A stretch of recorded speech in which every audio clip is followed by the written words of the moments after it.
This is the talk show that takes a no-holds-barred approach to politics, where truth and integrity are the standard and the Constitution honored. From Renaissance Studios, this is Champion News Talk Radio.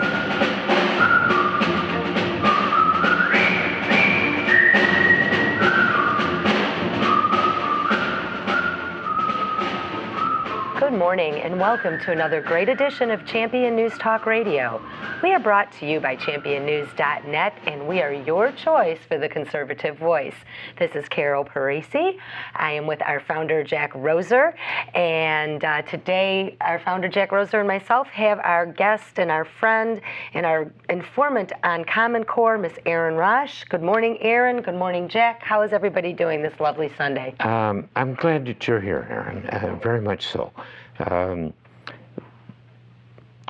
We sponsor this program so people out there get an input about what is really important to get straightened out in this poor state of Illinois that is the most broke of the 50 states and the most dishonest. I'm not making an obscene gesture here, but with those two bad things that are going on, we really got to come to the core of it. And the core of it is education in Illinois really stinks. I've started 4 companies along the way, and as a result, I've hired a lot of people.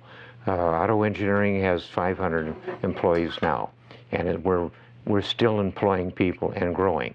What we find is that the education that people get from the public schools is really so bad that we have to run schools on site ourselves to teach them not only English as a second language, but arithmetic and so on. We give people that come to our door the big test we give them to get into the language thing. We ask them to tell us how they got there. So if they're in level 1, we'll take them to level 3 with our own internal schools with the help of Elgin Community College, who sends teachers over. When we're doing that, we do that on our company time and paid for by us. But for all the people coming, we find 3/4 cannot do 6th grade arithmetic. So what we do is we ease up the test. We give twice the time on this incoming test for people applying for a job.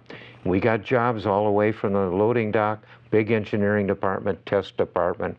There's a lot of jobs there that are very good. So we're getting high quality people, better than most. These are not just, pick up the shovel and go guy. These are good jobs. We're getting good applicants. Even so, we find we've eased up the thing because we can't throw away 3/4 of the people coming in. But we've eased up the requirements. We will take anybody that with twice the time normally allowed in a test can do 5th grade arithmetic. With that, 50% of the applicants can pass. That's one statistic. 50% can't do 5th grade arithmetic. But we get a different class of employees. We even call the arithmetic test, we call it a morality check. Yeah, if you haven't learned something about arithmetic and to speak English and so forth in the first 3 grades when you're young enough to be pushed into your seat by a competent teacher that runs a room, but you have an opportunity to learn something that has learning by rote. You're going to learn to speak, and you're going to do arithmetic, and you're going to learn your tables. People don't learn the multiplication tables anymore. No. They can't do 3rd grade arithmetic when they graduate. Arithmetic is one of the few places where you have to have discipline, and that has right and wrong answers. All of that is totally foreign. What's going on? We're fine. What's happened is that people aren't taught either morals or arithmetic or much of anything solid, especially in the first 3 grades. May I ask you a question, Jack? What's the average age of your job applicant? Just trying to ask that because I want to know when they were put through the public school system. I couldn't give you an exact answer, but I'll find out from our employment department. But we have all kinds of people, and incidentally, we have no age limit on our employees. I've had people working there in a shipping department at 85, and We get young people, middle, old. We've got about 200 Spanish out of and they're all legal, out of 500. We've got a polyglot bunch, and for a variety we're manufacturers. We're vertical. We got a machine shop, where we got a molding thing, we've got a big assembly thing, got big engineering, we got a test lab, and we got a lot of people that stay and take we have 3 classrooms on site to make up for the rotten education that people Right. get. I mean, one of the problems I'll give you one last statistic. Elgin Community College tells me that of the graduates from District 300, which is a large district, there's only 4% that can enter a 2-year local college. Only 4% of the graduates at District 300 are qualified to go to that college without remedial training. Yeah. And in the city of Chicago, 50% of them never graduate from the thing. This system is terrible. It's terrible. I'm a manufacturer. And, You're a job creator, and you want people that have lots a of solid jobs. education, but you can't get a good job unless you have your basics covered. We even make our own tools and dies and molds, and we do all of the things that are in manufacturing. It isn't done in China or Mexico. It's done right here. And but we have a devil of a time finding people that have a decent basic education. For years, I've said what we've got here is Pentium computers that have a lousy program and no data banks.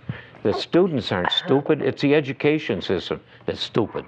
Well, I think it's going to get worse And with the common. reason why, and I'll give you one conclusion. The big reason is that the whole education system is run by the IEA, the Illinois Miseducation Association.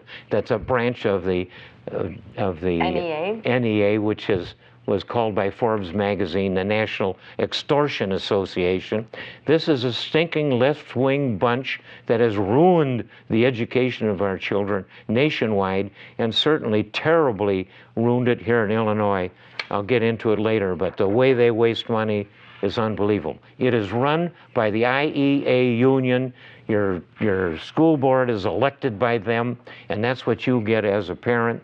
Your kids are going to a union-driven miseducation school that isn't good enough to get a decent job. Well, they're not basing things on performance. But Erin, let's hear how all this. And along comes Common Core. Well, and that's what. How does Common Core fit in with what Jack is saying? I mean, actually, what Jack is saying sounds like we do need some effective and responsible school reform.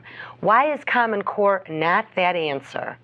Well, it's not that answer because it's really being driven from the federal level.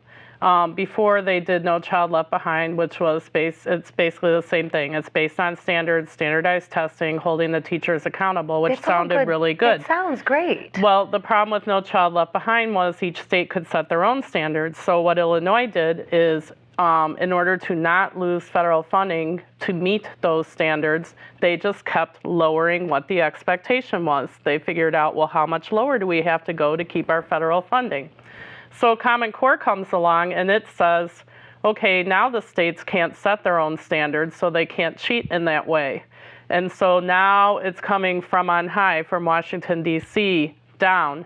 For some states, it'll actually make the standards higher, for some lower. Arguably, in some metrics, Common Core is a higher standard than Illinois, as we saw once we've kicked our standards back up. As we saw, nearly all our children failed the test last year, and we are getting letters from the school that our children will fail this year when they take their first Common Core aligned test. A higher standard does not mean that a child learns more. Just because I say let's set the bar higher doesn't mean I have a smarter child. It just means they're going to fail. It's arbitrary. But setting a higher standard, I mean, America is American exceptionalism. We all believe that as conservatives, American exceptionalism and excellent standards. So I'm taking a different look at Common Core, because if we're raising the bar higher, how is that hurting us? Why is that a bad thing? Because when it's being dictated from the federal government, it's a totally kill school choice. because those standards are attached to that federal money. Arne Duncan is doubling down on a weekly basis with every state who's trying to do something innovative. And they're saying if you take any Title I money, you are doing Common Core. That just lays school choice flat on its back. So there's no initiative from let's teachers. also insert in here who Arne Duncan is. Okay. Not everybody knows, you know.